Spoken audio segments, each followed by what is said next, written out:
Lord don't hide your face to me. ஆண்டவரே உம்முடைய முகத்தை எனக்கு மறையாதேயும். Ezekiel 39:29. Ezekiel chapter 39 and verse 29. நான் இஸ்ரவேல் வம்சத்தாருக்கு என் ஆவியில் ஊற்றப்படினால் என் முகத்தை மறைக்க மாட்டேன் என்று கர்த்தர் சொல்லுகிறார். Neither I have hid my face any more from them, for I have poured out my spirit upon the house of Israel. Thus saith the Lord. ஆண்டவர் சொல்றாரு, நிறைய பேர் என்கிட்ட கம்ப்ளைண்ட் பண்ணுறாங்க, ஆண்டவரே நீங்கள் எங்கள் முகத்தை மறைச்சிட்டிங்க ஆண்டவரே, அதனால் எங்களுக்கு எதுவுமே சரியாக நடக்கலை அப்படின்னு ஆண்டவர் சொல்கிறாரு. இது இந்த எசேக்கியேல் 37வது அதிகாரத்தில் மரித்த காரியங்கள்லாம் எப்படி உயிரோடன்னு சொல்லிட்டு எலும்புகள் பற்றி சொல்லியிருக்கு. அது இஸ்ரவேல் தேசத்தை உருவாக்குகிறது 1948 உருவாச்சு. 38வது அதிகாரத்தில் இப்போ நடந்துட்டு இருக்கிற வார் பற்றி இருக்குது. நான் ஒரு 10 நிமிஷம் நடுவில் சொல்லலாமான்னு பார்த்தேன். ஆக்சுவலாக என்ன நடக்குது, எப்படி 2600 வருஷத்துக்கு முன்பாக ஒரு தீர்க்கதரிசி அதை சொல்லியிருக்கிறான்னு. 39 என்ன சொல்கிறாரு, இனி வரும் நாட்களிலே ஜூஸ்லாம் கூட பரிசுத்த ஆவியை ஏற்றுக்கொண்டு ஒரு பகுதியினர் இயேசு கிறிஸ்துவை பரிசுத்த ஆவியை ஏற்றுக்கொள்வார்கள். அதை குறித்து சொல்லியிருக்கு. ரைட். அப்போது ஆண்டவர் என்ன சொல்கிறாரு, நான் முகத்தை மறைக்க மாட்டேன் என்று. ஆதியிலே தேவன் படைத்த பொழுது, ஆதாமும் ஏவாளையும் படைத்த பொழுது, இந்த கார்டன் ஆஃப் ஈடன். ரைட். அப்போ டெய்லி அவர் வருவார். அவர் முகமுகமாக அவர்கிட்ட பேசியிருக்காரு. எப்படி அவர் இருந்தாருன்னு தெரியல. இவர்கள் தேவசாயிலாக இருந்தாருங்க, மேபி லைக் ஏஞ்சல். ஆனால் அவரை பார்த்து முகமாக பேசினாங்கன்னு வேதத்தில் சொல்லியிருக்கு. ரைட். ஒரு ராஜா இருந்தான். அந்த ராஜாவுக்கு ஒரு மகன் இருந்தான். அவன் தான் பட்டத்து ராஜா. அப்போ அவன் வாரத்தில் டெய்லி காலையில் அவன் ராஜாவுக்கு முன்னால் நிற்கணும். அப்போ அவன் சொல்லுவான், எனக்கு இன்றைக்கி ஒரு $1000 வேணும் அப்படின்னு கேட்டானாக்கா உடனே உள்ள எடுத்து போய் கஜானில் கொடுப்பாங்க. அப்போ ஒரு நாள் அவன் மந்திரிக்கிட்ட சொன்னான்னா, ஒவ்வொரு நாள் நான் அங்கே போய் இந்த ஆள்கிட்ட நிற்க வேண்டியதாக இருக்குது, அதனால் எனக்கு மொத்தமாக ஒரு மாதத்துக்கு ஏதாவது வாங்கி கொடுத்துருன்னு சொன்னான். அப்போது ராஜா சொன்னாரான், எனக்கு மொத்தமாக இல்லை, அவன் எல்லா சொத்துமே அவனுக்கு தான் எழுத போகிறேன். ஆனால் நான் அவனை வர சொல்கிறது, ஒவ்வொரு நாளும் அவனுடைய முகத்தை நான் காண விரும்புகிறேன் என்று. ஆண்டவர் ஒவ்வொரு நாளும் நம்முடைய முகத்தை காண வேண்டிய இருந்து தான் ஆண்டவர் அது மாதிரி ஆரம்பித்தார். ஆனால் 4ஆம் வட்டத்தில் என்ன ஆச்சுன்னு சொன்னீங்கன்னா, மக்கள் தேவனை மறந்து விட்டார்கள். ஏசாயா 54:8 சொல்லுகிறது, அற்ப காலம் மூண்ட கோபத்தினாலே என் முகத்தை இமை பொழுது மறைத்தேன். அப்போ ஆண்டவர் சொன்னார், God they drifted away from God, so they were not able to see the face of God. அது அப்படின்னு சொல்லிட்டு ஐசாயா சொல்கிறாரு இல்லையா. அப்போது நம்முடைய வாழ்க்கையில் அப்புறம் பார்த்தீங்கன்னா, ஆரோனுக்கும் மோசேக்கும் ஆண்டவர் சொல்கிறாரு, நீங்கள் கிருபாசனத்தில் போயிட்டு வெளியே வரும்போது நீங்கள் வந்தவுடனே சொல்லுங்கள், கர்த்தர் உங்களை ஆசீர்வாதத்து காக்க கடவர், ஏன்னா அவர் உன்னுடைய திருமுகத்தை பிரசங்க சொல்கிறார் இல்லையா. அப்போ 2 காரியம் சொல்கிறாரு. அவர் என்ன சொல்கிறாரு, ஆண்டவருடைய முகத்தை நீ உன்மேல் பிரசன்னமாக்கினால், முதலாவது உன்மேல் பிரகாசிக்க செய்து கிருபையாய் இருக்க கடவர். ஃபஸ்ட்டு உன் வாழ்க்கையில் ஆண்டோடைய முகம் உனக்கு பட்டதுன்னா யூ வில் ஹேவ் கிரேஸ். 2வது, கர்த்தர் தம்முடைய முகத்தை அவன் மேல் பிரசன்னமாக்கி உமக்கு சமாதானத்தை கட்டெடுது. இன்னைக்கு நீ சமாதானம் இல்லாமல் தேவனுடைய கிருபை உனக்கு இல்லாமல் நீ உட்கார்ந்துருந்தீங்கன்னா, நீ ஆண்டவருடைய முகம் உன்னை பற்றி மேற்படும் பொழுது ஆண்டவர் கிருபையும் சமாதானத்தை தருவார். அது எல்லாருக்கும் தேவை வேண்டியதாக இருக்குது என்பதை நீ அறிந்து கொள்ள வேண்டும். ரைட். அப்போது இஸ்ரவேல் புத்திரர் அற்ப காலம் மூண்ட கோபத்தினாலே இப்படி பண்ணேன்னு சொல்கிறார்ல, அதுக்கு என்ன சொல்கிறாரு, விக்கிரக ஆராதனைக்கு போயிட்டீங்க, நீங்கள் என்னை மறந்துட்டீங்க, அதனால தான் என்னுடைய முகத்தை நான் மறைச்சேன் அப்படின்னு சொல்கிறாரு. தாவீது சொல்கிறான் சங்கீதம் 34:5, அவர்கள் அவரை நோக்கி பார்த்தார்கள், முகங்கள் பிரகாசம் அடைந்தது. அப்போ they looked unto the face of God and it was brightened. உன்னுடைய முகம் பிரகாசிக்கும். மோசே இயேசுவோடு கூட பேசிட்டு இருந்து தேவனோடு கூட பேசிட்டு வரும்போது அவன் முகம் பிரகாசித்தது. அவனுக்கு தெரியலன்னா கூட எல்லாரும் பார்த்தாங்களாம். ரைட். ஒரு பெண் இருந்தாள். ஒரு பையனோடு கூட அவர் ஸ்நேகமாயிட்டு பெரிய பணக்காரன் இருந்தாள். இந்தியா விட்டு ஓடிட்டாங்க. 2 குழந்தைக்கு பிறந்த உடனே ஒரு நாள் அங்கேருந்து சிங்கப்பூரில் தனியாக பிச்சை எடுக்கிற ஒரு ஸ்டேஜில் கொண்டாந்து விட்டுட்டு காணாத போயிட்டான். அப்போ அங்கேருந்து இருக்க காசுங்களை ஆளுங்கிட்டலாம் கொஞ்சம் காசு வாங்கி டெலிகிராம் கொடுத்தாலாம். பழைய கதை. நான் இது மாதிரி மாட்டிக்கிட்டேன், நீங்கள் வந்தால் என்னை ஏற்றுக்கொள்வீங்களான்னு. அப்போ உடனடியாக தந்தை ஒரு டெலிகிராம் கொடுத்தாராம், in your father's house there are many mansions. உங்கள் அப்பா வீட்டில் நிறைய ரூம் இருக்குது, நீ எப்படி இருந்தாலும் நான் எடுத்துக்கிறேன் வாங்கிட்டு. உன் வாழ்க்கையில் இன்றைக்கு ஆண்டவருடைய முகத்தை மறைச்ச மாதிரி இருக்குது. நான் ஜெபித்தாலும் கேட்கல ஆண்டவர், காரியங்கள் எல்லாம் தாமதித்து கொண்டு இருக்கிறது. ஆண்டவர் உன்னை அறிந்திருக்கிறார். தேவையில்லாத சில ஆளுங்களோட ஒட்டிகிட்டு இருந்தால் அதில் வெளியே வந்துடணும். அது ரொம்ப முக்கியமான காரணம். ரைட்? அது ஆண்டவர் விரும்புறதில்ல. லோத்து வந்து தேவையில்லாத காரியம் சொல்லவே இல்லை ஆண்டவர். ஆனால் லோத்துன்ற இதுக்கு பேர் என்னென்னா வெயில்னு அர்த்தம். ரைட்? வெயில் அப்படின்னு சொன்னீங்கன்னா இந்த திருமணத்துக்கு முன்பாக போடுறாங்க இல்லையா, அதுதான் வெயில். அவனை பார்த்தா பிளடாக தான் தெரியும். ஏன்னா முதல்ல எடுத்தோடனே அந்த அம்மாவுக்கு முகத்தை பார்க்கலான்னு இந்த காலத்துக்கு ஒரு ஒத்து வரதான். அந்த காலத்தில் சொல்லியிருக்காங்க வேல் கொஞ்ச நாள் வச்சுட்டு அப்புறம் எடுத்துருவாங்க. அப்போது அவன் வாழ்க்கையில் அந்த வேல் போன உடனே பார்த்தீங்கன்னா ஆண்டவர் கொடுக்குற ஆசீர்வாதமே வேறு மாதிரி இருக்கு. வரிஞ்சு தள்ளுறாரு. ஏகப்பட்ட ஆசீர்வாதங்களை கொடுத்தார். வேல் இருக்கு. பல ஆண்டுகளுக்கு முன்பாக புஷ் இல்லையா, ஜூனியர் சீனியர்லாம் இருந்தாங்க. அவர் ஆண்டு கொண்டு இருக்கும்பொழுது ஒரு பெண் இருந்தாலும் வேல் கார்ல், ஒரு புக்கில் படித்தேன். அப்போது அவள் வந்து அவளுக்கு ரத்தத்தில் ஏதோ வியாதி வந்தது. அப்போது ஹாஸ்பிட்டலில் அட்மிட் பண்ணாங்க. யாருமே சாரி கவனிக்கலையாம். அமெரிக்க தேசத்தில் டைரக்ட் டயலிங் இருக்குது யூஎஸ் பிரசிடெண்ட்டுக்கு. ஒரு நாள் ஆச்சா டைரெக்டாக கனெக்ஷன் கொடுத்துட்டாங்க. அப்போ சொன்னாலாம், நான் என் பேர் கார், இந்த இடத்துல இருக்கிறேன், நான் வந்து யாருமே என்னை கவனிக்கலை, நான் செத்துட்டு இருக்கிறேன், எனக்கு பிளட்டில் ஏதோ ப்ராப்ளம் இருக்குன்னு சொல்கிறாங்கன்னு. அரை மணி நேரத்தில் அந்த ஊரில் இருந்த அத்தனை டாக்டரும் வந்துட்டாங்க. உன் வாழ்க்கையில் முகமும் மறைக்கப்பட்டிருக்க ஆண்டவர் உதவி செய்யலைன்னா என்னைக்கு தேவன் எல்லாம் வல்ல இறைவனை நீ பார்க்கும் பொழுது ஆண்டவர் உன் வாழ்க்கையில் அற்புதம் செய்வார். ஆண்டவர் உன் வாழ்க்கையில் அற்புதம் செய்வார். நீ சோர்ந்து போகக்கூடாது. ரைட்?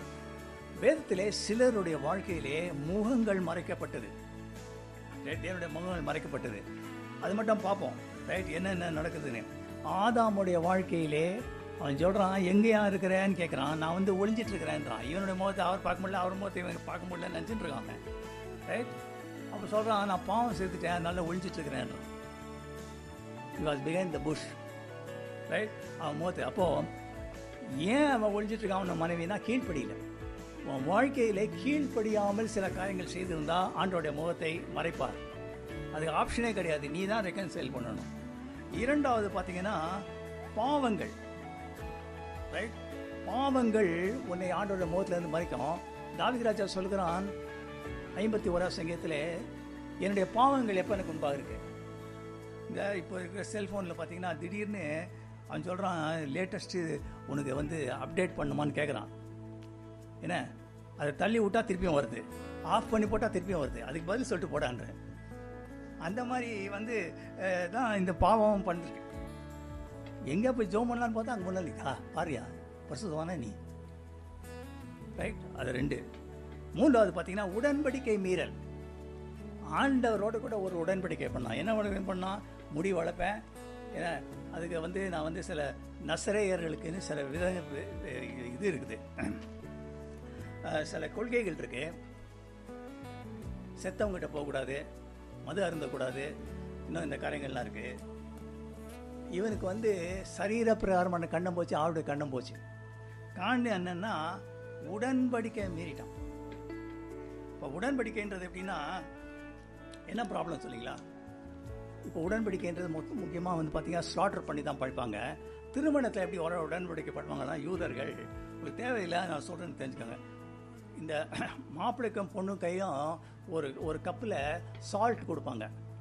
சால்ட் கொடுத்துட்டு இவர் என்ன பண்ணுவார், கொஞ்சம் சால்ட் எடுத்து அந்த அம்மா கப்பில் போடுவார். அந்த அம்மா என்ன பண்ணுவாங்க, கொஞ்சம் அவரோட இந்த சால்ட் எடுத்து இங்கே போடுவாங்க, மேலே வச்சு நல்லா குலுக்கிடுவாங்க. நல்லா குறுக்கின உடனே அவர் சொல்லுவார், நீங்கள் 2 பேரும் கணவன் மனைவி ஆகிட்டீங்கன்னு. இவங்க 2 பேரும் பிரிஞ்சிட்டாங்கன்னா அந்த அம்மாவுடைய எல்லா சால்ட்டையும் எடுத்து கொடுத்துருந்தோம். அவங்களுக்கு கலைஞ்சினா கூட நீ கண்டுபிடிச்சி எடுத்து கொடுக்கணும். அதாவது எடுக்கவே முடியாது இல்லையா? அப்படி போட்டு குலுக்கிட்டா எங்கே எடுக்க முடியும்? அதாவது உடன்படிக்கை வந்து அவங்க வந்து இது பண்ண மாட்டாங்க, மீறக்கூடாதுன்னு தான். பயமாக இருக்குது. அந்த மாதிரிலாம் அந்த காலத்தில் வச்சுருக்காங்க பாருங்கள்.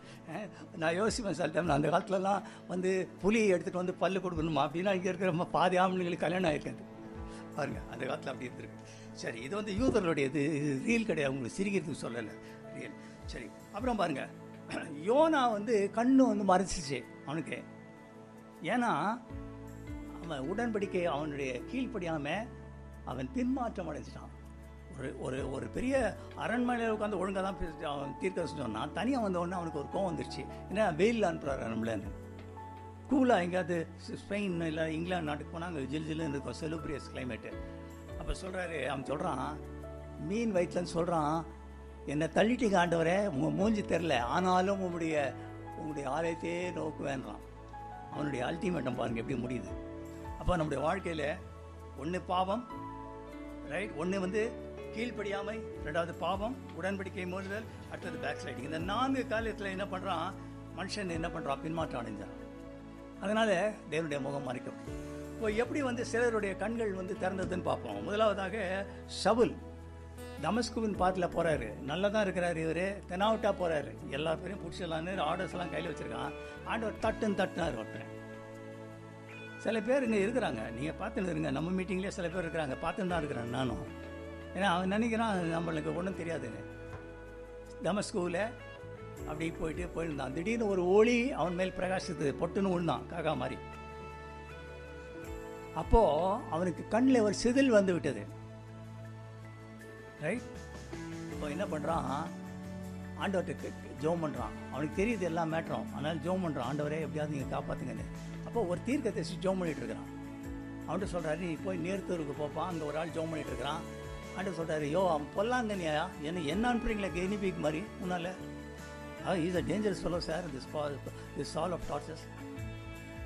இப்போது அவன் என்னால் தெரிந்து கொள்ளப்பட்ட பாத்திரம்னு அவன் ஜெபிக்கிறான். கண்ணிலேருந்து செதில்லாம் வந்துச்சு, அவனுடைய கண்கள் திறந்தது. சில பேர் சொல்கிறாங்களே, how can this people say that this man is coming from this place and that, அந்த தெருவிலேருந்து வராதுன்னு. அங்கே சொல்கிறாரு பாருங்கள், நீ போ, அந்த ஊரில் இருக்கிறாரு, நேர் தெருன்ற இடத்துல உட்காந்து ஜோம் பண்ணிகிட்டு இருக்கிறான்னு. ஆண்டவரே எல்லாம் முடியும், ரைட். அடுத்தது பாருங்கள், உண்மையான வெளிப்பாடு.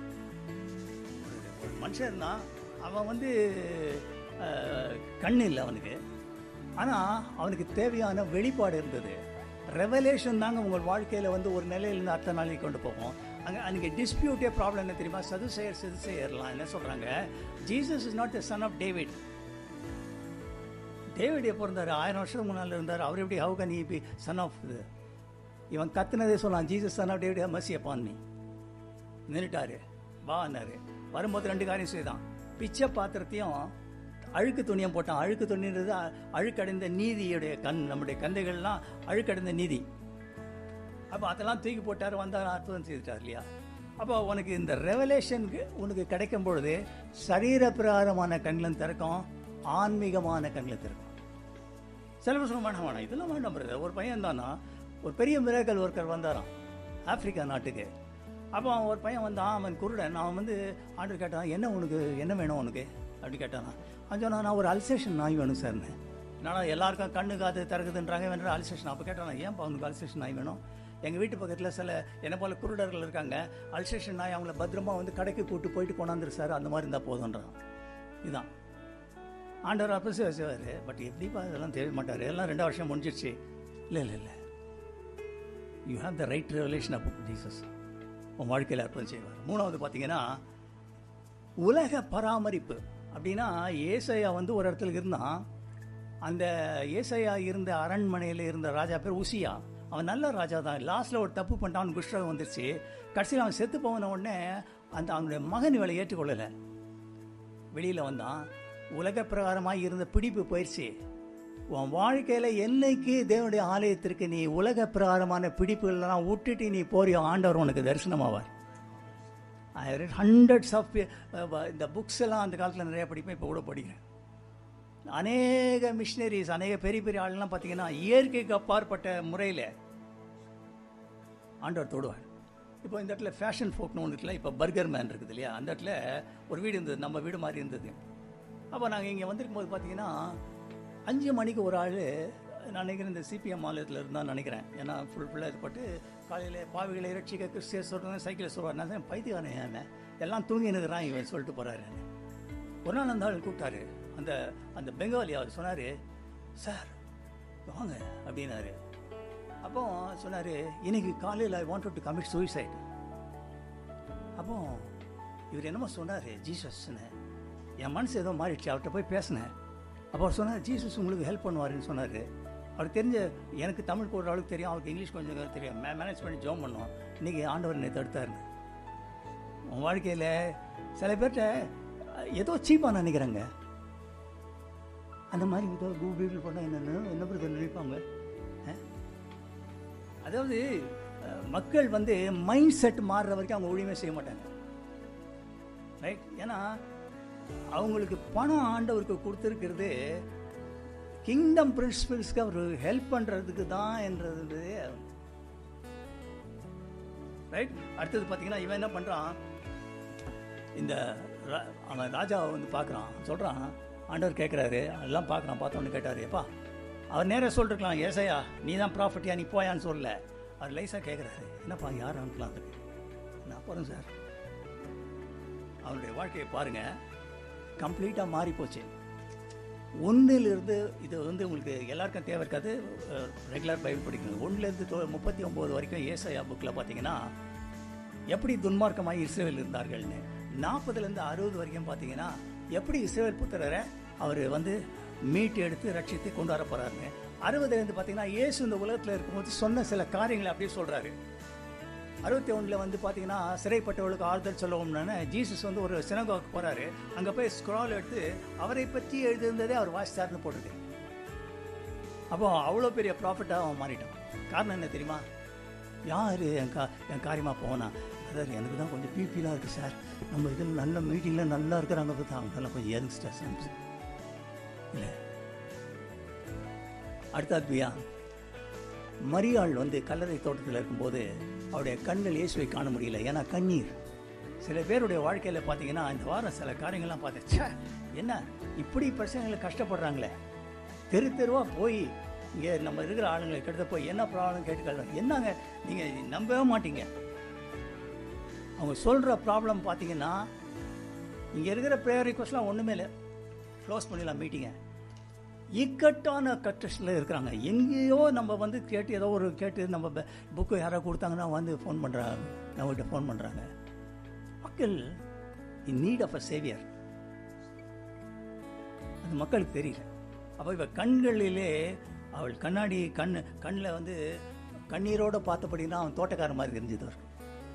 சில பேர் வில்ஃபுல்லாக செய்வாங்க, சில பேர் பார்த்தீங்கன்னா எல்லா பிரச்சனைலாம் வருவாங்க, பெரிய கேஸில் மட்டும் சொல்லுவாங்க, ஜீசஸ் தான் எங்களுக்கு ஜட்ஜு பிரதர்னுவாங்க, ஜீசஸ் தான் எங்களுக்கு வந்து ஃபிசிஷியன் பிரதர்னு. இவ்வளோ நாள் எங்கே பண்ணீங்க?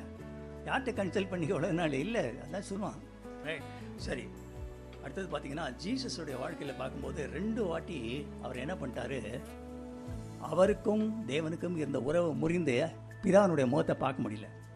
ஒன்று, அவர் கெத்செமனே தோட்டத்தில் இருக்கும்போது இவர் என்னமோ கேட்குறாரு, சார் இந்த பாத்திரத்தை எல்லாம் முடிய போது லாஸ்ட் சீன் வந்திருக்குது, அவர் சொல்கிறாரு, இதை அதை மாற்றிடுறீங்களா அப்படின்னு. இல்லைப்பா ஒன்றுமே பண்ணல, கம்முன்னு விட்டார். சிலுவையில் இருக்கும்போது சொல்கிறாரு, ஏன் என்னை கைவிட்டீர்ன்றாரு, அப்பவும் கம்முனுங்கிறாரு. எல்லாம் இருளாக இருக்க, ஆமாம், எல்லா உலகத்தினுடைய எல்லா பாவங்களையும் இவர் வந்து சுமக்கிறனால அவருக்கும் பிதாவும் இருக்கிற ஒரு லிங்க் கட் ஆயிடுச்சு. ஆண்டவருக்கு இயேசுவுக்கு தன்னுடைய பிதாவினுடைய முகம் மறைக்கப்பட்டதுனால நீ உனக்கு இன்னைக்கு இருக்கிற அந்த விதமான இருக்கிற ஒரு சூழ்நிலையில் நீ இருந்தீனா உன்னுடைய பிரச்சனை இயேசுவுக்கு தெரியும். ஒரு அல்லேலூயா சொல்லுங்க. சரி, நாம் என்ன செய்ய வேண்டும்? ஐ க்ளோஸ் வித் திஸ். உன் வாழ்க்கையில் முதலாவது ஆண்டவரை நீ பார்க்கணுன்னா இருதயத்திலே சுத்தம் இருக்கணும். கொஞ்சம் அது வந்து ஒரே நாளில் வராது. தேவனுடைய வல்லமையை நீங்கள் அதிகரித்து கொள்ளுங்க. ஆண்டவர் உங்களை அது தெரிஞ்சிச்சு. ஆண்டவருக்கு வந்து உன்னை தரிசனமாக பார்க்கணும், உன்னை பேசிட்டே இருக்கணும் அப்படின்னு சொன்னீங்கன்னா எல்லாம் க்ளீனாக இருக்கணும்னு நினைக்கிறார். ரைட். 2வது, மரித்த கிரிகைகள் இருக்கும் சில பேருடைய வாழ்க்கையில், அதுலேருந்து வெளியே வரணும். லாசருக்கு வந்து உயிரே இருக்குது, அவன் நடந்து வரான், அப்படியே டேஞ்சரஸாக நடந்து வரான். சொல்கிறாரு, உங்களுடைய செத்த கிரிகைகளை எல்லாம் எடுத்து விடுங்க. சில பேர் வந்து பார்த்தீங்கன்னா எல்லாம் இருக்கும், உயிர் இருக்கும், அந்த செத்த கிரிகைகளை போட்டு கட்டியிருப்பாங்க. அவனை எழுத்து விட்டால் தான் வீட்டுக்கு போவான். அவன் எழுத்து விட்ட பிறகு தான் அற்புதமே வரும். ஸோ அது 2. 3வது, இயேசு கிறிஸ்து ஒரு காரியத்தை வெளிப்படுத்துறதுக்காக எம்மாவு ஸ்டேஷன் போனார். அவர் அப்பத்தை பிட்ட போது அவர் கண்கள் திறந்தது. இது எதை குறிக்கிறதுனா, பாடுகளுக்கு நீ உடன்படணும். ஆண்டவர் உன்னை பிட்டாதான் நிறைய பேருக்கு ஆசீர்வாதமாக இருப்பேன். அந்த மீன் 5 மீனை உடச்ச போது தான் 5000 பேர் சாப்பிட்டாங்க. கோஷியாக ஏதாவது இருக்கிற பத்தர் கம்ஃபர்ட் ஜோனில் உட்கார மாதிரின்னா இல்லை. அப்படியே உட்காந்துட்டு அப்படியே போயிடுறேன் பத்தர், இவ்வளோ நாள் தள்ளிட்டேன், நோ நோ நோ. தேவன் உன்னை ஆஸ்வதிப்பார். ஆண்டவர் வாழ்க்கையில் பெரிய காரியங்களை செய்வார். சோர்ந்து போகாதே. ஆண்டவருக்கு உன்னை பற்றி எல்லாம் தெரியும். ஒரு மனுஷன் வந்து ஒரு காலையில் ஒரு இது ரிப்பேர் பண்ணிட்டு இருந்தான் காரை. அப்போ ஒரு வயசானவர் வந்து அப்படியே தள்ளிட்டு லோவாக நடந்துட்டு போனார். அப்போ நின்று கேட்டார், சார் என்ன உங்களுக்கு ப்ராப்ளம்னு? அப்போ வயசான ஆளியா இன்றைக்கி நாளைக்கு போயா வேலையை பார்த்து நானும் எரிச்சலில் இருக்கிறேன் காலையில். அவர் திருப்பி கேட்டார், என்ன ஏதாவது சொல்லுங்கள், ஹெல்ப் யூ சார். உடனே கோவத்தில் சாய் கொடுத்தான், இந்தாங்க ஹெல்ப் பண்ணுங்க என்ன. அவன் போனான், ஒரு நட்டு ட்ரை பண்ண ஸ்டார்ட் பண்ணேன். கேட்டான், சார் யார் சார்னு. நான் சொன்னேன், நான் இந்த ஃபோர்டு கம்பெனியை வழியில் வந்து ஃபோர்டுன்னு காரை வந்து ப்ரொடியூஸ் பண்ணதே நான் தான்டா மிஸ்டர் ஃபோர்டுன்னு. நான் உன் வாழ்க்கையிலே ஆண்டவர்கிட்ட கொடுக்காதே அப்படியே ஆட்டம் காமிச்சிட்டு இருக்காது. ஆண்டவர் உனக்கு ஹெல்ப் பண்ண மாட்டார். என்னைக்காவது ஒரு நாள் ஸ்பேர் டைம் இருக்கும்போது உனக்கு வந்து ஜீசஸ்னா அப்படியே நினைப்போறதா? இன்னைக்கு தான் வந்திருக்கா, அதனால பிரதருக்கு டோஸ் விடுறாரு நினைக்காதீங்க. நோ நோ நோ, கிடையவே கிடையாது. சரி, தேவனோடு கூட இருப்பார். இன்னொரு கதை சொல்லி முடிச்சிடுறேன். ஆப்பிரிக்க தேசத்தில் ஒரு ஆன்மீக ஆலயம் திறந்தாங்க. அப்போ ஒரு வீட்டில் ஒரு பெண் இருந்தால், வாலிப பெண்ணு. அவள் போய் அந்த சர்ச்சில் அட்டன் பண்ணி அபிஷேகம் பெற்றிருந்தாங்க. அபிஷேகம் பெற்றோட அவங்க அம்மா வந்து சொன்னாங்களாம், இது அபிஷேகம் பெற்றல இனிமேல் வீட்டுக்கு வராது. சும்மா சொல்கிறாங்கன்னு நினச்சா அந்த அம்மா பயங்கர கோவம் வந்துருச்சு. ஏன்னா நம்மளுடைய சபைக்கு அதுக்கு ஒத்து வராது. சரி, அந்த பெண்ணு என்ன பண்ணால் பெட்டிக்கிட்டலாம் தூக்கி வச்சுட்டாங்க. போயிட்டு அங்கேருந்து ஒரு டெஸ்டிடியூட் ஹோம் இருக்குது, ஒரு மிஷினரி வச்சு அங்கே போய் சேர்ந்துட்டான். சேர்ந்தோன்னா அவளை ஏற்றுக்கிட்டாங்க. ஏற்றுக்கிட்டு பார்த்தீங்கன்னா நைட்டில் ஜோம் பண்ணி பார்த்தீங்கன்னா டங்ஸில் பேசுகிறான். உடனே எல்லாம் நினச்சாங்க இவளுக்கு ஏதோ பிசாஸ் பிடிச்சிருக்குது. அப்போது அந்த மேட்ரன் வந்தாங்க, அந்த பெரிய இதோடைய மேட்ரன் வந்து அப்போ சொன்னாங்க, இந்த பொண்ணு பாருங்கள் நைட்டில் ஏதோ மாதிரி பேசுகிறான்னு. அந்த அம்மா பார்த்தோன்னே சொல்லிச்சான், ஓ திஸ் இஸ் அனாயிண்டிங், நான் அவளை கூப்பிட்டு போகிறேன்னு அமெரிக்கா கூப்பிட்டு போயிட்டாங்க. அமெரிக்கா கூப்பிட்டு போயிட்டு அங்கே அவளை படிக்க வச்சு இந்த மாதிரி திருமணம்லாம் பண்ண உடனே கொஞ்சம் பணம் வந்தது. அப்போ அங்கே இருக்கிற நண்பர்கள்லாம் சொல்லிட்டு சொன்னான், எங்கள் ஊர் வந்து இந்த ஊரில் வந்து அந்த இடத்துல வந்து ஆவிக்குரிய ஆலயம் இல்லை, ஒரு சின்ன ஆலயம் இருக்குது. அதில் வந்து நான் கொஞ்சம் பேர் தான் வராங்க. அங்கே போய் ஒரு க்ரூசைட் நடத்தணும்னு சொல்லி பணம் எடுத்துகிட்டு வந்தாங்க. பணம் எடுத்துகிட்டு வந்து அந்த இடத்துல பெரிய க்ரூசைட் போட்டு நிறையா அற்புதங்கள் நடக்குது. கையில் இல்லை காலில் எல்லாம் நடக்குது. ஸ்டேஜில் நின்றுதான் அவங்க அம்மா வந்து ஸ்லோவாக வந்து அப்படி நின்னாங்களாம். பார்த்தேன், என்னை அடிச்சு துரத்துனே நீ பாவி அப்படி சொல்லலை. கீழே போய் அணைச்சிட்டான். நான் தான் மம்மி அன்றைக்கி துரத்துனீங்கல்ல, எல்லாத்தையும் கொண்டாந்துருக்கேன் பாருங்கள். எல்லாம் இந்த உங்களுக்கு இதனால் உங்களுடைய ஆலயமே சவுத் கொரியா ஒரு பயங்கரமான ஸ்டேட்டில் இருந்தது. நமக்கும் ஒரே டைமில் தான் இதாச்சு. இப்போத்துக்கு 15-20 வருஷத்துக்கு முன்னாலே ஜப்பான் லெவலுக்கு வந்துருச்சு சவுத் கொரியா. காரியம் தெரியுமா, ஒரு ஸ்டேஜில் 80% அவங்க எல்லாமே அனாயிண்டட். எல்லா சபைகளிலும் 10 லட்சம் 15 பேர். உங்கள் வாழ்க்கையில் பெரிய கதை எல்லாமே இருந்திருப்போம். ஆண்டவர் என் முகத்தை மசிட்டாருன்னு சொல்லாத. ஆண்டவர் உன் வாழ்க்கையில் பெரிய காரியங்களை செய்வார். Thank you Jesus, thank you father. ஒரு பக்தன் இப்படியா சொல்லுகிறான், உமக்கும் எமக்கும் இடையிலே ஒன்றுமே என்றுமே வராமல் காத்திடும். உமக்கும் எமக்கும் இடையிலே ஒன்றுமே என்றுமே வராமல். Let not be anything between you and Lord that can prevent your love, your rivers of the living water flowing in and of you. Delight yourself in the Lord, He will give you the desires of the heart.